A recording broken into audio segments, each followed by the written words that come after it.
Hello everyone, welcome to our YouTube channel Everything Lab Helpedia. आज की हमारी इस वीडियो में हम लोग बात करने वाले हैं क्लास 12th पॉलिटिकल साइंस के कुछ इम्पोर्टेंट क्वेश्चंस के बारे में जो एग्ज़ाम्स में आपके लिए काफ़ी ज़्यादा हेल्पफुल प्रूफ हो सकते हैं। तो ज़्यादा टाइम ना वेस्ट करते हुए चलिए स्टार्ट करते हैं आज का हमारा ये वीडियो।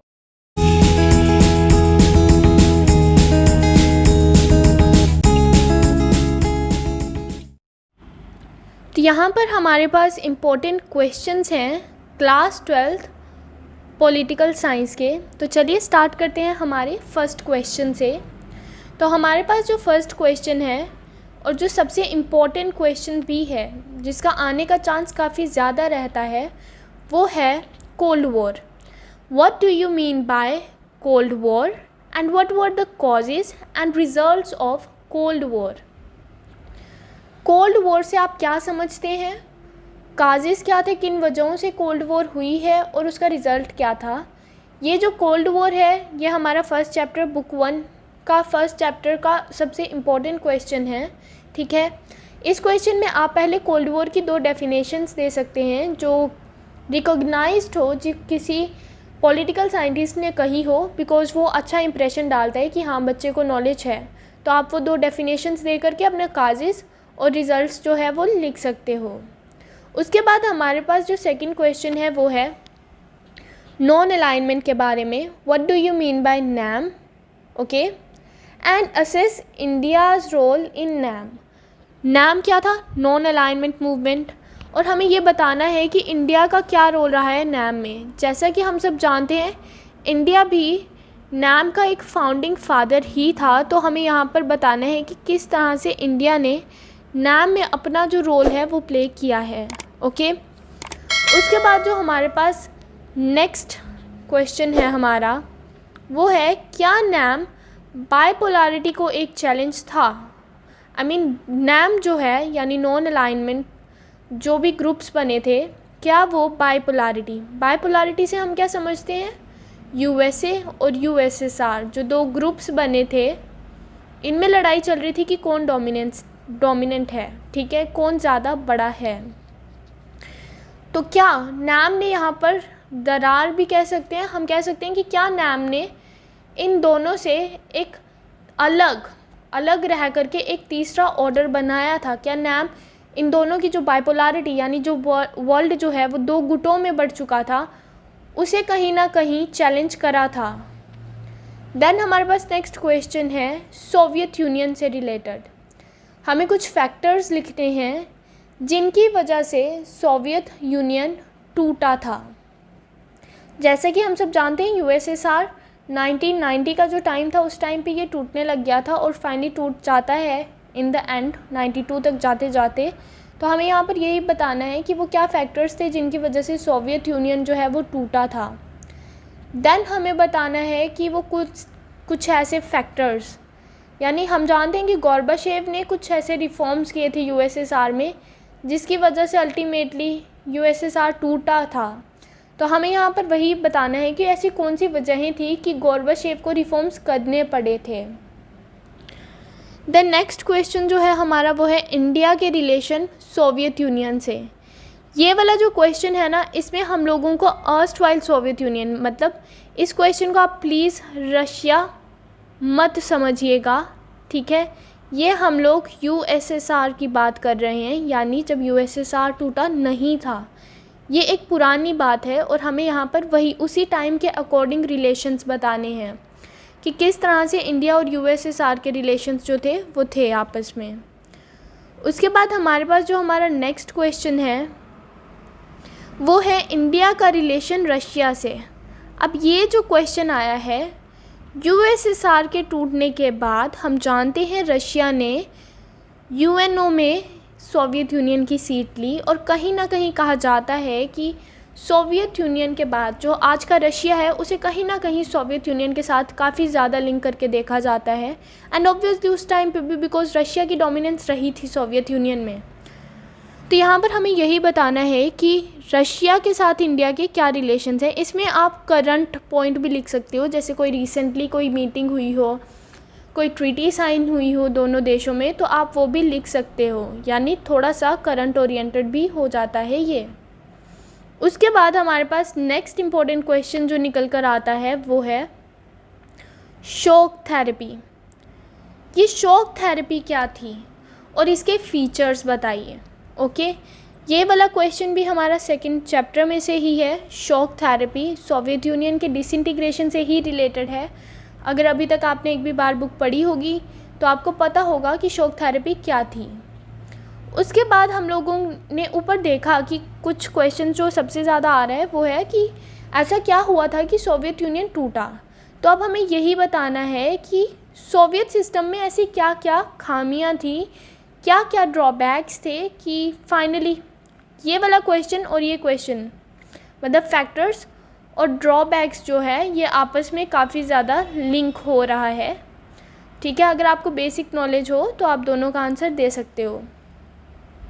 उसके बाद अब हमारे पास जो नेक्स्ट क्वेश्चन है वो है हमारा थर्ड चैप्टर से, जो है यूएस डोमिनेंस या फिर US hegemony in world politics. तो यहाँ पर सबसे पहला क्वेश्चन क्या आता है हमारे पास निकल के कि हेजेमनी क्या होती है। हम जानते हैं हेजेमनी डोमिनेंस। ओके, तो हमें हेजेमनी बताना है कि क्या होती है। और अमेरिका की ये जो हेजेमनी है, हम जानते हैं सोवियत यूनियन के टूटने के बाद अमेरिका सोल सुपर पावर रह गया था। तो यहाँ पर हमें यही बताना है कि क्या लिमिटेशंस हैं अमेरिका की हेजेमनी पे। Okay, then next important question जो हमारे पास आता है, ऐसा क्या हुआ कि यूएसए की हेजेमनी हुई। यूएसए की डोमिनेंस, हेजेमनी याद रखना कुछ और नहीं है, डोमिनेंस ही होता है हेजेमनी। ओके, कुछ ज़्यादा टफ नहीं है, हेजेमनी और डोमिनेंस में कोई फ़र्क नहीं होता है, डोमिनेंस ही है। तो हमें फैक्टर्स बताने हैं कि यूएसए कैसे सोल सुपर पावर बन गया और आज भी है। ओके, माना प्रेजेंट वर्ल्ड में अब चाइना जो है वो उभर रहा है, बट स्टिल हम ट्रेडिशनल वे में पढ़ते हैं और अभी भी हम लोग यही कहते हैं कि यूएसए की हेजेमनी तो है। आज भी आप देख सकते हो कि ट्रंप ने कुछ कह दिया, उसे कितनी ज़्यादा वैल्यू दी जाती है ग्लोबल ऑर्डर में। ओके, तो हमें यही बताना है कि ऐसा हुआ क्या है पास्ट में कि यूएसए इतना डोमिनेट करने लग गया है वर्ल्ड को। उसके बाद हमें इंडिया के रिलेशंस बताने हैं यूएसए के साथ कि किस तरह से इन दोनों के रिलेशंस बदले हैं। हम जानते हैं एक टाइम था इंडिया के रिलेशंस बहुत ज़्यादा अच्छे नहीं थे यूएसए के साथ, बट देन धीरे धीरे रिलेशंस जो हैं वो अच्छे होने लगे। और हमें यही बताना है कि कैसे ऐसा क्या हुआ कि दोनों के बीच के रिश्ते जो हैं सुधरने लग गए।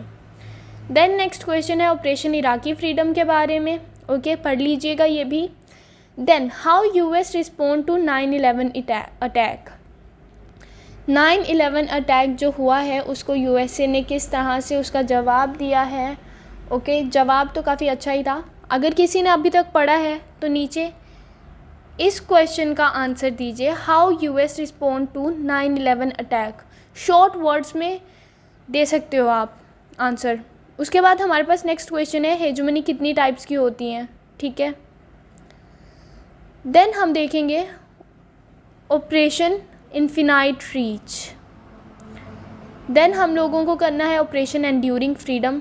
अभी मैं आपको ये सब कुछ नहीं पढ़ा सकती बिकॉज़ अगर ये सब हम लोग डिस्कस करने लग गए तो काफ़ी ज़्यादा टाइम चला जाएगा। मैं आपको बेसिक बता रही हूँ, ये सब चैप्टर थर्ड से ही हैं और चैप्टर थर्ड के सबसे इम्पोर्टेंट क्वेश्चंस हैं ये। इन्हें पढ़ लीजिएगा एग्ज़ाम्स में जाने से पहले। ठीक है, अगर आप ये कर लेते हैं ना ये क्वेश्चंस, तो आपको बाकी के क्वेश्चंस करने की ज़रूरत नहीं पड़ेगी इस चैप्टर से तो एटलीस्ट। और हाँ, आपको बुक भी बता दूं कौन सी बुक्स आप प्रेफर करिएगा। अगर आप चाहते हैं कि आपका स्कोर अच्छा आए तो I will prefer NCERT. NCERTs को पक्का पढ़िए बिकॉज़ अगर आप एनसीईआरटी पढ़ते हो तो कुछ और पढ़ने की ज़रूरत नहीं है। जो चैप्टर थर्ड है यूएस डोमिनेंस, ये हमारे जो रिफ्रेशर्स रहते हैं लाइक एमबीडी, उसमें भी अच्छे से कवर नहीं किया गया है। एनसीईआरटी में काफ़ी अच्छे से कवर है तो आप वहाँ से कर सकते हो। अगर ख़रीदनी नहीं है तो पीडीएफ डाउनलोड कर लो। ठीक है, अब हम लोग अपने नेक्स्ट क्वेश्चंस की तरफ चलते हैं। हमारा जो नेक्स्ट क्वेश्चन है वो है principle and objective of SAARC, South Asian association of regional corporation. SAARC के क्या क्या प्रिंसिपल्स हैं, मतलब क्यों सार्क बना है और क्या क्या उद्देश्य है सार्क बनाने के पीछे। देन हम बताएंगे इंडिया और पाकिस्तान के बीच में किस बात की जंग है, किस बात को लेकर के कॉन्फ्लिक्ट है, और हम कुछ ऐसे टिप्स देंगे, सजेशंस देंगे कि कैसे इनके रिलेशंस जो हैं वो सुधर सकते हैं। देन हमें एथनिक कॉन्फ्लिक्ट, हम लोग जानते हैं वही सिन्हालास और तमिल्स के बीच में जो भी कॉन्फ्लिक्ट हुआ था श्रीलंका में, उसके बारे में हमें यहाँ पर बताना है। और हमें ये बताना है कि इंडिया उससे कैसे लिंक था, इंडिया ने क्या क्या रोल प्ले किया उसमें, और इंडिया किस तरह से उससे जुड़ा हुआ था। तो हम जानते हैं वो कॉन्फ्लिक्ट तमिल जो थे, इंडियन तमिल्स के साथ वो कॉन्फ्लिक्ट था, ठीक है। और इंडिया का भी इसलिए उसमें रोल होता है, इम्पोर्टेंट रोल प्ले करा था इंडिया ने। देन हम लोग देखेंगे यूरोपियन यूनियन के बारे में, हमें 4 फीचर्स लिखने हैं यूरोपियन यूनियन के। अब ये जो चैप्टर है ना, ये चैप्टर नंबर 4 से है, alternative centres of economic power, और मोस्टली इस चैप्टर से लॉन्ग नहीं आता है, शॉर्ट आते हैं, तो 4 मार्क्स तक आता है ये चैप्टर। तो यहाँ पर हम लोगों को 4 फीचर्स बताने यूरोपियन यूनियन के। देन हम लोगों के पास जो हमारा नेक्स्ट क्वेश्चन निकल के आ रहा है वो है इंडिया सार्क के objectives, south Asian association of regional corporation जो है उसके ऑब्जेक्टिव्स को पूरा करने में क्या रोल प्ले करता है। जो भी आप ऑर्गेनाइजेशंस पढ़ेंगे ना, मैक्सिमम आपको उनमें इंडिया का रोल तो देखना ही है, और साथ में जो भी कंट्रीज़ पढ़ोगे ना आप, जैसे नेपाल का जिक्र हुआ है बुक में, नेपाल के बारे में बात की गई है, देन उसके बाद बांग्लादेश के बारे में बात की गई है, तो इन सब में ना आप इंडिया का रोल भी देखोगे, ओके। इंडिया का रोल एंड इंडिया के रिलेशंस कैसे हैं इन सभी देशों के साथ, इन सभी नेशंस के साथ, तो वो सब हमें देखना है। इंडिया के रिलेशंस इन सभी नेशंस के साथ कैसे हैं वो आप लोगों को ज़रूर प्रिपेयर करना है। उसके बाद हमारे पास नेक्स्ट क्वेश्चन है वही इंडिया और चाइना के रिलेशंस, करंट ओरिएंटेड है। आप करंट अफेयर्स से कोई, अगर आपने देखा कि यार हाँ कोई न्यू मीटिंग हुई है, कोई न्यू एग्रीमेंट साइन हुआ है, देन आप वो भी ऐड कर सकते हो। It can fetch you marks, I mean सच्ची में आपको अच्छे मार्क्स मिल सकते हैं ऐसा करने से। देन इंडिया के रिलेशन नेपाल बांग्लादेश से कैसे हैं। अब नेक्स्ट क्वेश्चन, यूरोपियन यूनियन का क्या रोल है, ठीक है। यूरोपियन यूनियन का ग्लोबल ऑर्डर में क्या रोल रहा है, किस तरह से एक सुपर नेशनल ऑर्गेनाइजेशन की तरह उसने काम किया है, ओके, क्या रोल है यूरोपियन यूनियन का, ये हम लोग करेंगे। देन हमें बताना है यूरोपियन यूनियन के फीचर्स क्या हैं। Then important objectives and principle of ASEAN. ASEAN क्या है, association of South East Asian nations, ठीक है। अब आसियान में इंडिया किस तरह से पार्ट लेते हैं, या इंडिया का भी रोल देख लेना आसियान नेशंस के साथ कैसा है, और आसियान के ऑब्जेक्टिव्स को लेकर के इंडिया का क्या इंसेंटिव है, इंडिया किस तरह से रोल प्ले कर रहा है वो भी देख लेना।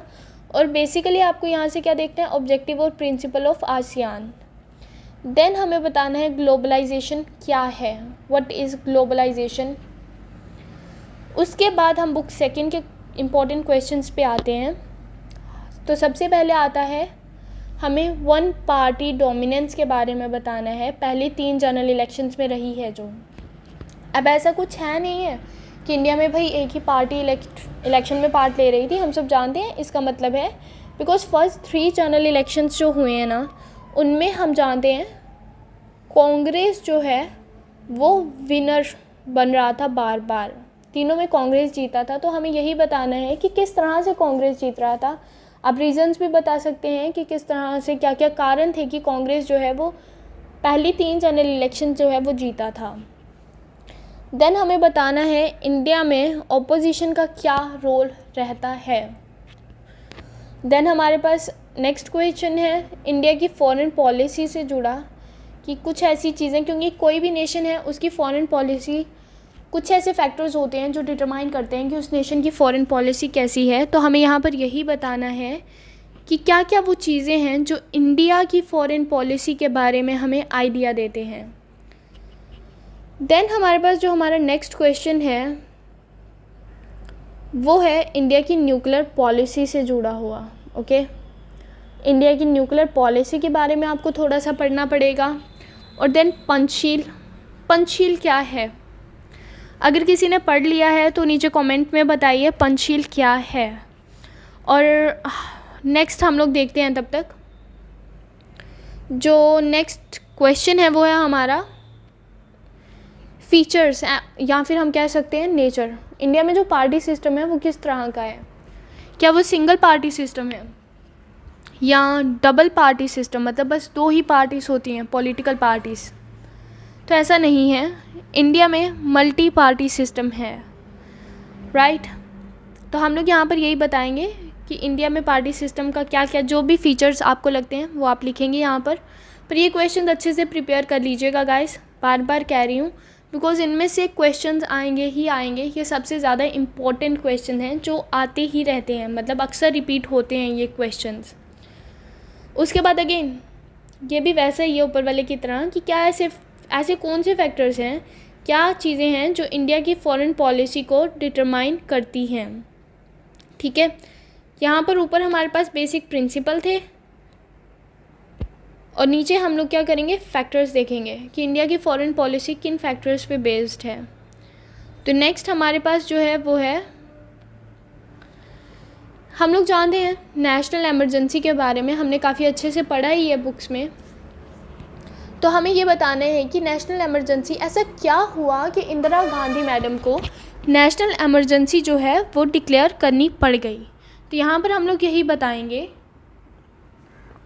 कि नेशनल इमरजेंसी जो है वो क्यों लगाई गई थी, क्या रीज़न थे, काजेस कह सकते हैं, या क्या ऐसी फैक्टर्स हैं, क्या ऐसी चीज़ें हुई कि इंदिरा गांधी को नेशनल इमरजेंसी डिक्लेयर करनी पड़ गई। और उसके बाद उसी से रिलेटेड नेक्स्ट इमरजेंसी लग गई, तो लगने के बाद क्या हुआ, इमरजेंसी लगने का क्या नतीजा हुआ, क्या कॉन्सिक्वेंसेस हुए। और उसी से रिलेटेड नेक्स्ट जनता पार्टी का ओरिजिन, जनता पार्टी कैसे एमर्ज हुई, कैसे बनी जनता पार्टी, कैसे सामने आई। Then another important question is role of Naxalite movement in India. हमारे इंडिया में नक्सलाइट मूवमेंट का क्या रोल रहा है। तो इसमें आप लोग CPI माओइस्ट के बारे में भी पढ़ेंगे। CPI माओइस्ट अभी इंडिया में बैन है, ओके। इंडिया में अभी CPI माओइस्ट को बैन कर दिया गया है, अभी नहीं, काफ़ी देर से किया गया है। तो आपको यही सब बताना है इस क्वेश्चन में कि नक्सलाइट मूवमेंट का इंडिया में क्या क्या रोल रहा था। देन हम देखेंगे कुछ important regional parties, okay. Importance of regional parties, हम जानते हैं रीजनल पार्टीज़ क्या होती हैं, वो पार्टीज़ जो 1 या 2 स्टेट्स में कन्फाइंड रहती हैं। जैसे हमारे जम्मू कश्मीर में कौन सी है, national conference, PDP, panthers party, ये सब रीजनल पार्टीज़ हैं। अकाली दल पंजाब की, ये सब रीजनल पार्टीज़ हैं। जबकि नेशनल में कौन सी है, नेशनल में आ जाती हैं हमारी BJP, जो ऑल ओवर इंडिया इलेक्शन में पार्ट लेती हैं। कांग्रेस हमारी आ जाती हैं, ये सब नेशनल पार्टीज़ हैं। तो आप लोग ये भी देख लीजिएगा कौन कौन सी नेशनल पार्टीज़ हैं और कौन कौन सी important state oblique regional parties हैं। बिकॉज काफ़ी बार वो शॉर्ट आंसर्स में पूछा जाता है कि अपने रीजन की, अपनी एरिया की कुछ important political parties, regional parties के नाम बताओ, तो पता होने चाहिए। देन हम देखेंगे जनता दल, भारतीय जनता पार्टी, NDA और UPA, राइट। इन सब की कुछ इम्पोर्टेंट पॉलिसीज़, प्रोग्राम्स, ओके। इन सभी के पॉलिसीज़ एंड प्रोग्राम्स आपको करने हैं, अच्छे से पढ़ लीजिएगा। Janata Dal, BJP, NDA, UPA। Then हम देखेंगे कोalition गवर्नमेंट के क्या क्या फ़ीचर्स हैं। हम लोग जानते हैं कि इंडिया में 1999 हम लोग कह सकते हैं कि फर्स्ट 3 जनरल इलेक्शंस के बाद से इंडिया में कहीं ना कहीं एक नया ट्रेंड आया था सामने हमारे, और वो कौन सा था, कोalition गवर्नमेंट का ट्रेंड। बिकॉज कोई भी एक पार्टी ऐसी होती नहीं थी जिसको मेजॉरिटी मिल जाएगी। माना कि ये डिससेटिस्फेक्शन शो करता है लोगों का कि हाँ कि लोग खुश नहीं हैं एक पार्टी से, बट उसका सॉल्यूशन क्या आया, कोalition, कि भाई 2 पार्टीज़ हैं वो आपस में मिलके फ्रेंड बना सकते हैं, किसके लिए फ्रेंड्स बनेंगे? सत्ता के लिए, चेयर के लिए वो फ्रेंड बनते थे। तो इसी तरह से हमारा कोalition गवर्नमेंट का जो है वो एमरजेंस हुआ था। तो हमें यही बताना है कि इंडिया में क्या क्या फ़ीचर्स हैं कोalition गवर्नमेंट के। और कोalition गवर्नमेंट से जुड़ा एक और क्वेश्चन आता है, ड्रॉबैक, कोalition गवर्नमेंट के ड्रॉबैक। तो उसमें जैसे हम लिख सकते हैं कि काफ़ी बार ऑपोजिट आइडियोलॉजीज़ की पार्टी इकट्ठे मिल जाती है, उनके गोल सेम नहीं होते हैं, फिर भी इकट्ठे काम करती हैं, जबकि बेनिफिट्स भी हैं। तो ये 3 क्वेश्चन आ सकते हैं आपको कोalition गवर्नमेंट से जुड़े हुए। उसके बाद नेक्स्ट क्वेश्चन आता है events related to partition of India. ये भी आपको शॉर्ट में आने के चांस रहते हैं, लॉन्ग में आने के चांस कुछ खास नहीं है इस क्वेश्चन के। पार्टीशन, इंडिया का पार्टीशन क्यों हुआ था, क्या क्या वजहें थी, थोड़ा हिस्टोरिकल है, ठीक है, ये लिखना है। उसके बाद इंडिया का स्टैंड क्या है इन्वायरमेंटल इश्यूज़ को लेकर के। हमारा ये एक अलग से चैप्टर है बुक 1 में, 9th chapter environment and natural resources in global politics. तो उसी का पार्ट बन जाता है ये कि इंडिया का क्या स्टैंड है इन्वायरमेंटल इश्यूज़ को लेकर के। तो यहाँ पर आपको ना कुछ ग्लोबल ट्रीटीज़ देखने को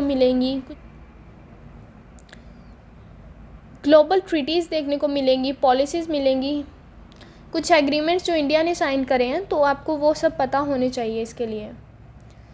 देन हम देखते हैं कुछ शॉर्ट में आपको जो आ सकते हैं, शॉर्ट नोट्स बोल सकते हैं लिखने को, कुछ ऐसे क्वेश्चंस। तो उनमें सबसे पहला है ग्रीन रेवोल्यूशन, काफ़ी इम्पोर्टेंट है, green revolution and its impact. Then Mandal commission, second backward classes commission भी कहा जाता है इसको, मंडल कमीशन के बारे में। उसके बाद हमारे पास नेक्स्ट है नेहरूज़ अप्रोच टू नेशन बिल्डिंग, कि नेहरू की क्या अप्रोच थी नेशन बिल्डिंग में। देन शिमला एग्रीमेंट इम्पॉर्टेंट है। देन हमारे पास प्लानिंग कमीशन, लाइक इंडिया में जो प्लानिंग कमीशन था इंडिया का, उसके बारे में आ सकता है, पर इसके आने के बहुत ज़्यादा चांसेस नहीं है, पर फिर भी इम्पॉर्टेंट है बिकॉज एक अलग सा चैप्टर मेंशन है, तो इम्पोर्टेंट तो है। देन इसी से रिलेटेड ना नीति आयोग का पूछ सकते हैं अभी के टाइम पे वो। Then Chipko movement, Akali Dal as a regional party, national conference as a regional party, reorganization of state reorganization कैसे हुआ था, ठीक है।